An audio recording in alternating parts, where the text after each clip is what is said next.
یہ بات ہے. لیکن بات ہمارے جلسوں میں ہم سنتے ہیں، پھر کہتے ہیں کل، پھر کہتے ہیں کل. کون سے وہ گناہ ہے جو ہمارے سماج میں نہیں؟ ایک گناہ پڑھ کر بات اینڈ کی طرف لے جاتا ہوں. اس وقت ہمارے سماج میں جو گناہ بہت تیزی سے بڑھ رہا ہے وہ ہے لڑکے اور لڑکیوں کے آپسی ناجائز تعلقات، اور اس کو فیشن کا نام دیا جائے.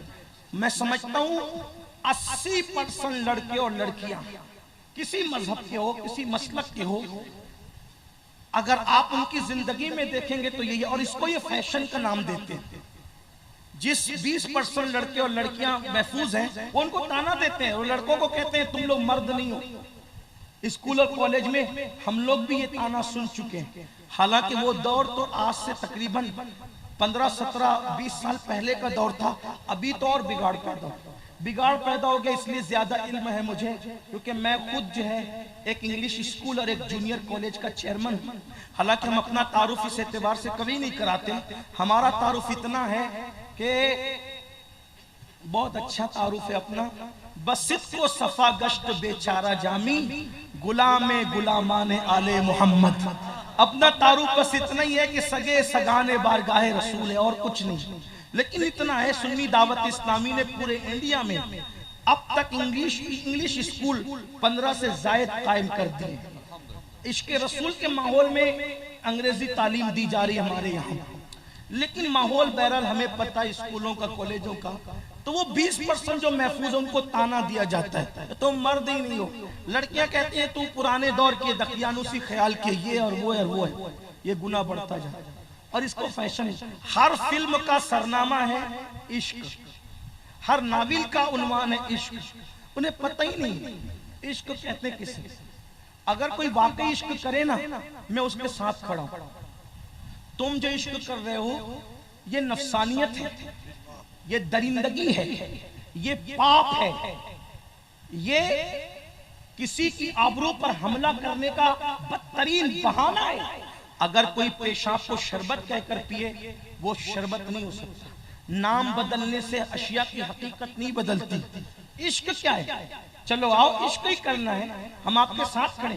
ہمارے مذہب میں یہاں تک ہے، صاحب بار شریعت حضور صدر الشریعہ رحمت اللہ علیہ مسئلہ لکھتے ہیں حدیث کی روشنی میں کہ اگر کسی کو کسی سے عشق ہو جائے، وہ پاک دامن رہے، دل میں چھپا کے رکھے، کسی سے اظہار نہ کرے، اسی حالت میں مرے گا تو مقام شہادت پائے گا. ہمارے یہاں عشق کرنے پہ مر جائے، حضور کے عشق کی بات نہیں کر رہا ہوں ابھی میں، حضور علیہ السلام وہ تو بہت بڑی چیز ہے. کسی کو کسی سے اپنے جیسے انسان سے عشق ہو جائے لیکن پاک دامن رہے. عشق میں پاک دامنی شرط ہے. یہاں تو پاک دامنی ہے ہی نہیں، بلکہ جھوٹے وعدے. شادی کے نام پر ایک لڑکی کا سب کچھ لوٹ لیا جاتا ہے، اور جیسے بھورا پھول کا رس چوس کر دوبارہ اس طرف رخ نہیں کرتا، ویسے لڑکے لڑکیوں کا سب کچھ لوٹ کر پھر دوبارہ اس طرف رخ نہیں کرتے. اور پھر وہ لڑکی بیچاری زندگی بھر کسی کو منہ دکھانے کے قابل نہیں رہتے. آج کل شریف لڑکیوں کو اچھے رشتے نہیں آ رہے، جو بدنام ہو چکی سماج میں اس کو کب رشتہ آئے گا اچھا. آج کل کا چیٹر اور چور بھی کسی ایسی لڑکی کو بیوی بنانے کے لیے تیار نہیں ہوتا جو بدنام ہو چکی ہو. میں اپنی قوم کے لڑکوں سے پوچھتا ہوں، اگر یہی حالت تیری بہن کے ساتھ ہوتی تو تیرے دل پہ کیا گزرتا؟ یہی کیفیت اگر تیری بیٹی کے ساتھ ہوتی تو تیرے دل پہ کیا گزرتی؟ اور یاد رکھنا، اگر آج تو نے کسی کی بہن بیٹی کی آبرو کا نیلام کر کے اور اس کا سب کچھ، اس کی جوانی اور شباب چوس کر تو بھاگ گیا ہے جھوٹے وعدے کر کے، وہ کروٹ بدلتی ہوگی جب اس کی آہیں باب اجابت الہی سے ٹکرائے گی، اور وہ تجھے چین سے جینے نہیں دے گی. کسی کی بھی الٹی گنتی اسی وقت شروع ہوتی ہے، کسی کو بھی زوال اس وقت شروع ہوتا ہے جب کوئی کسی پر ظلم کرتا ہے. اسی لیے اللہ کے رسول علیہ السلام نے فرمایا مظلوم کی آہ سے بچو، کہ اللہ اور مظلوم کی آہ کے درمیان کوئی پردہ اور حجاب نہیں ہوتا. یہ فلم میرے بھائی ہماری زندگی 3 گھنٹے کی فلم نہیں ہے. اے میرے نوجوان، میری قوم کی بیٹیوں سے بھی کہتا ہوں، تم بہت بھولی ہو میری بچیوں. وہ 3 گھنٹے کی فلم تیری زندگی نہیں ہے، تجھے تو 60 سال جینا ہے، 70 سال جینا ہے. تو پاک دامن رہے، گھر میں رہے، پردے سے رہے. کسی اداکارہ، کسی لڑکی کو تو آئیڈیل مت بنا. اگر تو نے آئیڈیل بنانا تو سیدہ زینب کو بنانا، تو نے آئیڈیل بنانا سیدہ فاطمہ کو بنانا، تو نے آئیڈیل بنانا سیدہ خدیجہ کو بنانا، تو نے آئیڈیل بنانا تو سیدہ عائشہ صدیقہ کو بنانا. میری بہنوں، ان سیدانیوں کی زندگی کو پڑھو، نبی کے گھر والی خواتین کو، حضرت عاتقہ کی زندگی کو پڑھو، صحابیات کی زندگی کو پڑھو. کیا وہ خواتین تھی؟ آج عورتیں میک اپ کر کے ولیمے میں چلی، میک اپ کر کے شادیوں میں چلی، دوپٹوں کو گلے میں لٹکا دیا. کیا وہ خواتین تھی؟ حضرت سیدہ سمیہ اسلام کے نام پر پہلی شہید عورت ہے، یہ پہلی شہید خاتون.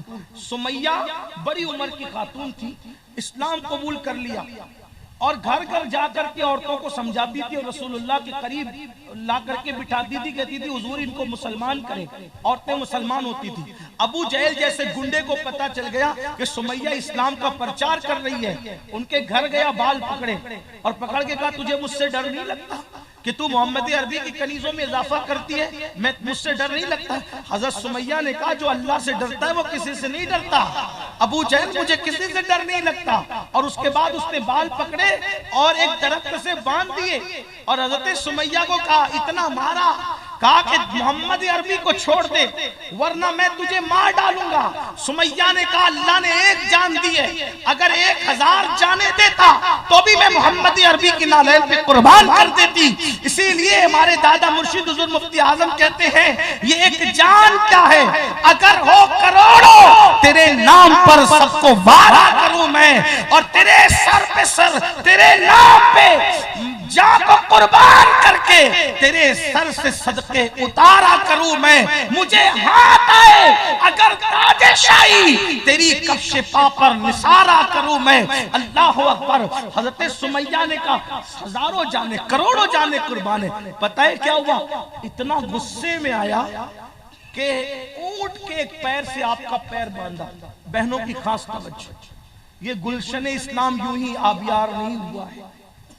اونٹ کے ایک پیر سے سمیہ کا ایک پیر باندھا اور دوسرے اونٹ سے سمیہ کا، حضرت سمیہ کا دوسرا پیر باندھا اور دونوں مخالف سمت میں اونٹوں کو دوڑایا. جب اونٹ مخالف سمت میں دوڑے تو کیفیت کیا ہوگی؟ میری زبان حیا اس پہ تبصرہ کرنے پہ خاموش ہے. جب اس مقدس صحابیہ کے دونوں پیروں میں فاصلہ ہوا تو اس مقام پر تیر چلوایا جس کا ذکر نہیں کیا جا سکتا. اللہ اکبر. وہ خاتون کا وجود 2 حصوں میں تقسیم ہوا، شہید ہوئی لیکن محمد عربی کا دامن چھوڑنے کے لیے تیار نہیں ہوئی. آج تو کوئی شادی کی لالچ دے دے تو آبرو لٹ جائے. آج اگر کوئی گھر بسانے کی، موبائل کی لالچ دے دے تو آدمی سب کچھ قربان کر دے. کون سے دین پر عمل کر رہے؟ اور یاد رکھنا اللہ کا دین مت چھوڑنا.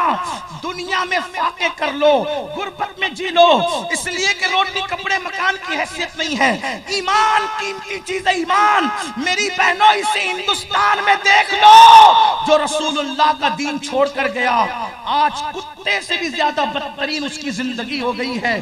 اگر تم کہیں جانے کا سوچو گی شادی کے نام پر، کسی اور کے نام پہ کوئی لے جانے کی کوشش کرے گا تو یاد رکھنا لوگوں کا کہیں گزارا نہیں ہے. دین سچا ہے، دین پر عمل کرو، دین سے وابستہ رہو. تو عرض یہ کر رہا تھا کہ وہ نوجوان جو افیئر کے نام پر بچیوں کی آبرو لے لیتے ہیں اور ان کو لالچ دیتے ہیں جھوٹی. ایک حدیث سنے بات مکمل کرتا ہوں. اللہ کے رسول علیہ السلام کے غلاموں، روایتوں میں آتا ہے کہ جس نے دنیا میں کسی چڑیا کے ساتھ کھیلا ہوگا، چڑیا چھٹاک بڑھ کی چڑیا ہوتی ہے، چڑیا کے ساتھ کھیلا ہوگا، وہ کھیلتے کھیلتے چڑیا مر گئی ہوگی. چڑیا کے ساتھ کھیلا، چڑیا مر گئی. قیامت کے دن وہ چڑیا اللہ کی بارگاہ میں فریاد کرے گی، اے اللہ اس نے میری زندگی کے ساتھ کھیلا تھا. یعنی اگر چڑیا کھانے کے لیے کوئی ذبح کرے جائز ہے، ٹھیک ہے، لیکن اس کی زندگی کے ساتھ کھلواڑ کرنا، چڑیا میں سمجھتا ہوں شاید 10 روپے بھی آج کی اس کی دنیا میں اس چڑیا کی قیمت نہیں. مفت میں ملتی ہے چڑیا، کوئی بھی پکڑ لیتا ہے، کوئی ان کا مالک بھی نہیں ہوتا، کوئی کچھ.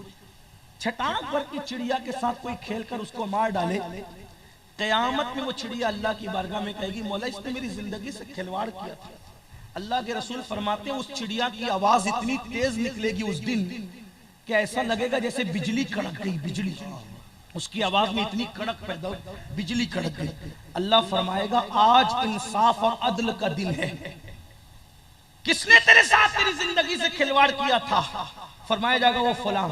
آقا علیہ السلام فرماتے ہیں اس کی نیکیاں پہاڑوں جیسی ہوگی، پہاڑوں جیسی، پھر بھی اللہ فرمائے گا اس کو منہ کے بل گھسیٹتے ہوئے جہنم میں لے جاؤ۔ آپ سے پوچھتا ہوں جو چڑیا کی زندگی سے کھلواڑ کرے، پہاڑوں جیسے اعمال ہونے کے بعد بھی اس کو منہ کے بل گھسیٹتے ہوئے جہنم میں لے جایا جائے گا، تو جو رسول اللہ کی امت کی خواتین کی آبرو کے ساتھ کھلواڑ کرے، جس امت کو رسول اللہ نے کعبۃ اللہ کی حرمت سے بہتر بتایا، کعبے کی عزت سے بڑی عزت اپنے امتی کی بتائی، ان کی عزت کے ساتھ کھلواڑ کرو گے، سوچو کہاں جاؤ گے۔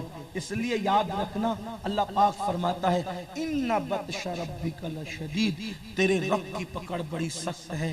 اللہ اس سے پہلے کہ پکڑ کرے آج اپنے گناہوں سے توبہ کرو، جو کچھ کر سکے ہو، جو کچھ کر چکے ہو اس کو آج ہی توبہ کرو، آج ہی بدلو۔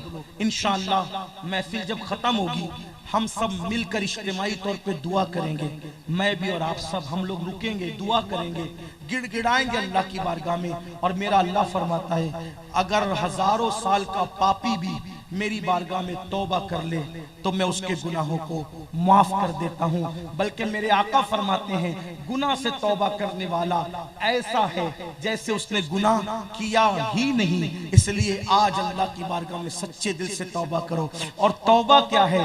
ایک مرتبہ جب گناہ سے نکلنے کا عہد کر لو تو دوبارہ گناہ کی طرف لوٹ کر نہ جاؤ۔ گناہ میں سکون نہیں، توبہ میں اور نیکیوں میں سکون ہے۔ انشاءاللہ اگر آج توبہ کر لو گے تو زندگی بدل جائے گی، زندگی میں انقلاب آ جائے گا، اللہ آپ کی نسلوں کو بھی اس کی برکت عطا فرمائے گا۔ امید کرتا ہوں کہ آپ سب اللہ کی بارگاہ میں صدق دل سے توبہ کریں۔ کیا توبہ کرنے کے لیے سب تیار ہیں؟ آئیے دعا کریں گے تب کریں گے، لیکن ہم سب مل کر ابھی توبہ کریں، زندگی کے ہر گناہ سے توبہ کریں۔ پڑھیے استغفر اللہ ربی من کل ذنب واتوب الیہ۔ آپ نے توبہ کر لیا، ایک بار توبہ کی نیت سے کلمہ بھی پڑھ لیں، تجدید ایمان کی نیت سے لا الہ الا اللہ محمد الرسول اللہ۔ حضور کے وعدے کے مطابق آپ اور ہم سب آج گناہ سے ایسے پاک ہو گئے جیسے ابھی اپنی ماں کے پیٹ سے پیدا ہوئے، پاک ہو گئے۔ اب بتاؤ کون وعدہ کرتا ہے رسول اللہ کے نام پہ کہ انشاءاللہ آج کے بعد میری نماز نہیں چھوٹے گی؟ اب ہاتھ اٹھانے کا وقت آیا ہے، بتائیں کتنے لوگ حضور کے نام پہ؟ نہیں بھی وعدہ کرو گے تو نماز فرض ہے میرے بھائی، لیکن وعدہ کر لیں تاکہ اللہ ہم اٹھے ہوئے ہاتھوں کے صدقے میں ہمیں توفیق عطا کرے۔ ذرا بتائیں تو کتنے لوگ ہیں؟ ماشاءاللہ اٹھائے رکھیں، فرشتوں کو گواہ بنائیں، اللہ کو گواہ۔ میں نے اپنی بہنوں سے نہیں کہا، لیکن بہنوں کا حوصلہ کتنا کہ انہوں نے بھی ہاتھ اٹھا لیا۔ سبحان اللہ، یہ تو ایسی مجاہدانہ کردار رکھنے والے۔ اے اللہ تیرے محبوب کے نام پہ ہاتھ اٹھانا ہمارا کام تھا، ان اٹھے ہوئے ہاتھوں کی لاج رکھنا تیرے کرم پر ہے مولا۔ آج شب جمعہ ہے، جمعہ کا دن برکت کا دن ہے، برکت کی شب ہے مولا۔ آج سے ہم سب کو نمازی بنا دے مولا، ہماری نسلوں کو نمازی بنا دے۔ جب بھی کوئی نماز کا وعدہ لیتا ہے تو کیا کہتے ہو؟ جمعہ سے پڑھیں گے۔